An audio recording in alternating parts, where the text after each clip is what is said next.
কেমন আছেন হগলডি? আশা করি ভালো আছেন। আজকে তোমাকে লেগে একটা রান্ধন লই আইছি, নগদ নগদ রানবা আর খাবা। আজকে রানমু কই মাছ দিয়া আম দিয়া। প্রথমে কড়াইতে তেল দিয়া এরপরে অল্প একটু জিরা দিয়ে দিব, কারণ জিরা না দিলে হয় নাকি বাঙালি বলে কথা। এরপরে দিয়ে দিতে হবে পেঁয়াজ আর মরিচ আর হলো গিয়া রসুন বাটা। ভালো কইরা কষাইয়া নিতে হবে উল্টাইয়া পাল্টাইয়া, যাতে পোড়ানা লাইগা যায়। এরপরে কি করতে হইবে? এরপরে করতে হইবে দিতে হইবে যে হলুদের গুঁড়া।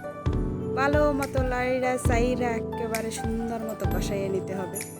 তারপরে অল্প একটু পেঁয়াজ দিয়ে দিতে হবে কুচি, এতে করে আলাদা একটা স্বাদ যোগ হবে।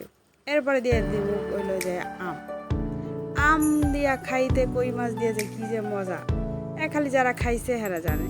এরপরে দিয়ে দিলাম অল্প কয়টা কাঁচামরিচ। কাঁচামরিচ দিলে তরকারির রংটা সুন্দর হবে, খাইতেও ভালো লাগবে। অল্প একটু লবণ স্বাদ মতো দিয়ে না, আবার বেশি দিয়ে না। তরকারিতে বেশি লবণ দিলে আবার খাওয়ান যায় না। এরপরে সুন্দর মতো বাজ্যা রাখা কই মাছ কড়া দিয়ে দিলাম। কই মাছ দিয়ে আবার লাড়াচাড়া দিতে হবে ভালো মতো, যাতে নিচে আবার না লাইগা যায় তরকারি, তাহলে তো পুরা পুরা গন্ধ হবে, খাওয়া যাবে না। এরপরে যাতে পোড়া না লাগে লেগে দিয়ে দিতে হবে পানি। পরিমাণ মতো পানি দিয়ে আবার লাড়াচাড়া দিতে হবে সুন্দর করে।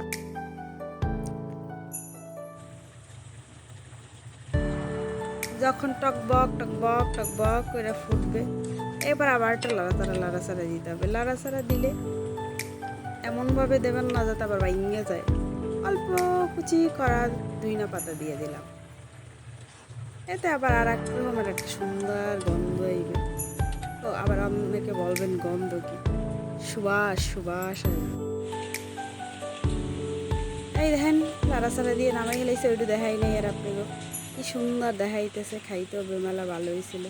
এই গরমের দিনে আম কই রানলে যে কি মজা লাগে, এক থাল ভাত একটা চারটা বুটটা খাইয়া লাগছে। খাউনটা আর দেখাইলাম না। আপনারা যাগো খাইতে ইচ্ছা হ্যাঁ আমার মতো এরকম দেখে রাইন্দা হে আবার খাইয়েন আবার।